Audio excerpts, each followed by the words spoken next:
আশুতোষ শর্মা কি innings man, দুরন্ত innings.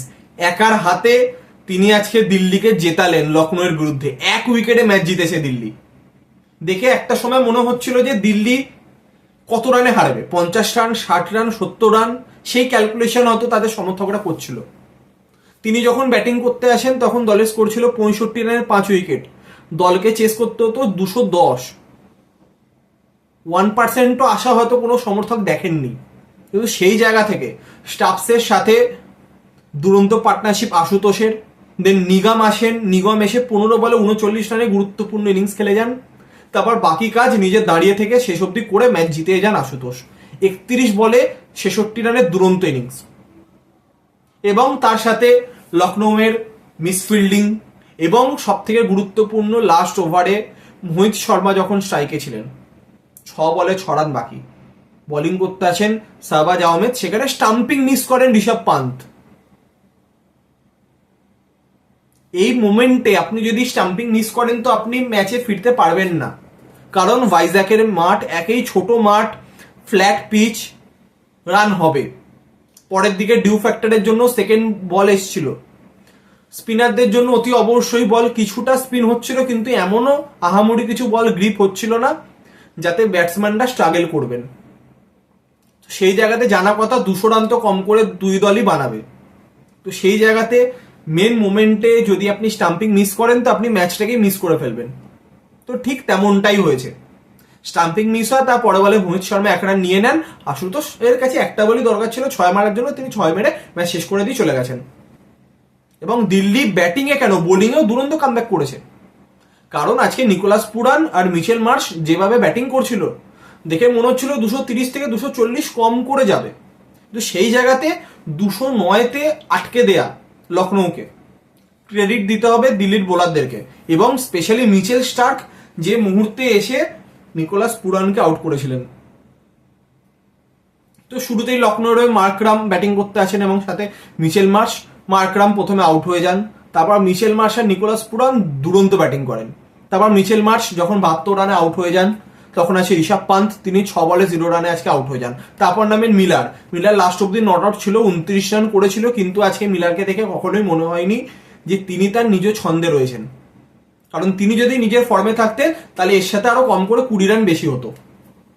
Nicholas Pooran দুরন্ত ব্যাটিং করছিল, মিচেল স্টার্ক এসে যখন নিকোলাস পুরানকে আউট করে দেন তারপরই কিন্তু একে একে উইকেট পড়তে থাকে, প্রেশার আসে লখনৌয়ের ওপর। সেই জায়গা থেকে তারা সেভাবে সার্ভাইভ করতে পারেনি, যার ফলে 209 রানেই তাদের ইনিংস শেষ হয়। তো 210 রান যখন চেস করতে নামে দিল্লি, শার্দুল ঠাকুর প্রথম ওভারে ফ্রাজেরকে এবং অভিষেক পোরেলকে আউট করে দেন, 2 উইকেট পড়ে যায়। তারপর সামি রিজভি আউট হয়ে যায়, তারপর আকসার আউট হয়ে যায়। এই করে পাওয়ার প্লে শেষ হয়। পাওয়ার প্লের পরেই রবি বিষ্ণয় বোলিং করতে আসেন, ডিউ প্লেসিস একটি 6 মারেন এবং তারপর তিনি আউট হয়ে যান। 65 রান 5 উইকেট। ক্রিজে তখন অলরেডি ছিলেন স্টাফস, তারপর আসেন আশুতোষ। তারপর এই দুজনের মধ্যে দুরন্ত পার্টনারশিপ। তারপর আল্লাহকে ডিসমিসালি বলা যেতে পারে স্টাফসের আউটটা, ব্যাটে লেগে উইকেটে লেগে যায়, তিনি আউট হয়ে যান। তারপর আসেন নিগম। নিগম এসে 15 বলে 39 রানে যে দুরন্ত ইনিংসটি খেলে যান, সেখানেই মোমেন্টামটা আবার দিল্লির দিকে শিফট হয়, কিন্তু তার আগে পর্যন্ত কিন্তু আশুতোষ সেইভাবেও কিন্তু হিট করতে পারছিলেন না। তো পুরো মোমেন্টামটাই যখন দিল্লির দিকে চলে আসেন, তারপর নিগম আউট হয়, তারপর মিচেল স্টার্কও আউট হয়ে যান। তারপর নামেন কুলদীপ যাদব। কুলদীপ যাদবের ক্ষেত্রে গুরুত্বপূর্ণ, তিনি একটি 4 মেরে যান, যেটা ওই মোমেন্টে দলের জন্য খুবই গুরুত্বপূর্ণ ছিল। তারপর 19 নম্বর ওভারে তো 4-6 তো মারতেই থাকে আশুতোষ। লাস্ট ওভারে বাকি ছিল 6 বলে 6। বোলিং করতে আসেন শাহবাজ আহমেদ, ব্যাটিং করছিলেন মোহিত শর্মা। প্রথম বল স্টাম্পিং মিস করেন ঋষভ পান্ত, তো ম্যাচ ওখানেই কার্যত শেষ হয়ে যায়। সেকেন্ড বলে 1 রান নিয়ে নেন মোহিত শর্মা, সেখানেও মিসফিল্ড লখনৌয়ের তরফ থেকে। তা আশুতোষ একটি বল পান, একটি বলেই 6 মেরে ম্যাচ শেষ করে দেন। Not out 66। তো পাঞ্জাব ম্যানেজমেন্ট অতি অবশ্যই হয়তো ভাবছে যে কেন আমরা আশুতোষকে ছেড়ে দিলাম, আগের বছর তিনি পাঞ্জাবের হয়ে খেলেছিলেন। তো অ্যাজ আ ক্যাপ্টেন আকসার প্যাটেল, তার প্রথম ম্যাচ ছিল আজকে, তিনি জয় দিয়েই তার সিজন স্টার্ট করলেন। তার অতি অবশ্যই চাইবেন যে আজকে ম্যাচ জিতলেও এটা কিন্তু অলরাউন্ড টিম পারফরমেন্সের দরুন তারা কিন্তু ম্যাচটা জেতেনি, ইন্ডিভিজুয়াল ব্রিলিয়েন্সির জন্যই তারা ম্যাচটা আজকে জিতেছে। As a team, as a batting unit তারা পারফর্ম করতে পারেনি। তো তো সেই দিকগুলিকেও তারা চাইবে রেকটিফাই করে নেক্সট ম্যাচে যাতে তারা আরো ভালোভাবে কামব্যাক করতে পারে। এবং লখনৌয়ের পয়েন্ট অফ ভিউ থেকে ঋষভ পান্ত আজকে as a batsman, as a wicket keeper, as a captain সর্বদিক থেকেই তিনি ফেল করেছেন। ব্যাটিংয়ে 0 রান করেছেন, উইকেট কিপিংয়ে মেন টাইমে স্টাম্পিং মিস করেছেন। অ্যাজ আ ক্যাপ্টেনও আপনাকে ফেলই ধরে নিতে হবে, কারণ আপনার দল ম্যাচ হেরে গেছে। আর লখনৌয়ের ব্যাটিংও মিডল ওভার্সে ভালো হয়নি। নিকোলাস পুরান আউট হয়ে যাওয়ার পর কেউ দায়িত্ব নিয়ে ব্যাটিং করতে পারেনি।